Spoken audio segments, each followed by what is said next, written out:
The battle for the presidency of Ivory Coast has taken a major turn on Friday. Forces loyal to President-elect Alassane Ouattara now surrounds the central Abidjan home of incumbent President Laurent Gbagbo. Heavy fighting was reported overnight in the neighborhood where the home is located. It remains unclear if Mr. Gbagbo is still inside the residence. Pro-Ouattara forces are also now in control of the nation's state television station, having seized the broadcast facility Thursday night.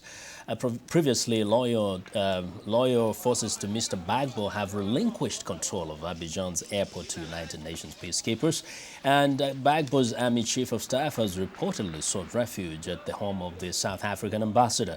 VOA West Africa correspondent Scott Stearns has the story. Fighting continues in Abidjan as pro-Ouattara forces battle the last troops who are still loyal to Mr. Gbagbo. Government soldiers have already surrendered control of Abidjan's airport to United Nations peacekeepers. With Mr. Gbagbo's army chief of staff at the home of the South African ambassador, Mr. Ouattara is calling on all government troops to join him. Aujourd'hui, elles sont aux portes. To all those who are still hesitating, whether you are generals, officers, or rank-and-file soldiers, I ask you to put yourself at the disposal of your country and thereby return to legality. There's still time to join your brothers in arms. The country calls you.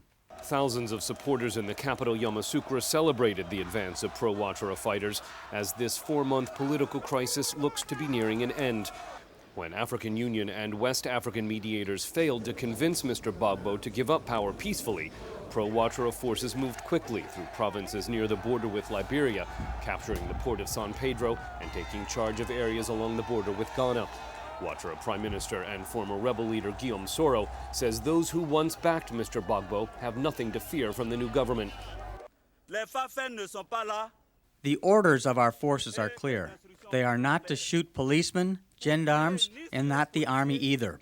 Our forces are there to give you a hug so that we can come together and become one solid force. With the battle for Abidjan now underway, relief officials are urging both sides to avoid civilian casualties. Pierre Crenville heads operations for the International Committee of the Red Cross in Geneva. Experience from many contexts of the region, both Liberia, Sierra Leone, but also from Ivory Coast in previous periods, of how suddenly a situation can become very unpredictable and violent for civilians that are living in very densely populated areas, and where suddenly two parties use heavy weaponry in the middle of these densely populated areas. And civilians get caught up in this. They get cut off from supplies, from access to health care. They also get cut off from water supplies, and then are exposed to looting and acts of quite significant brutality. Mr. Ouattara's government has closed Ivory Coast's land, sea, and air borders and imposed an overnight curfew through Sunday. UN Secretary General Ban Ki-moon is again calling on Mr. Gbagbo to immediately give up power so Mr. Ouattara can take charge. Scott Stearns, VOA News, Dakar.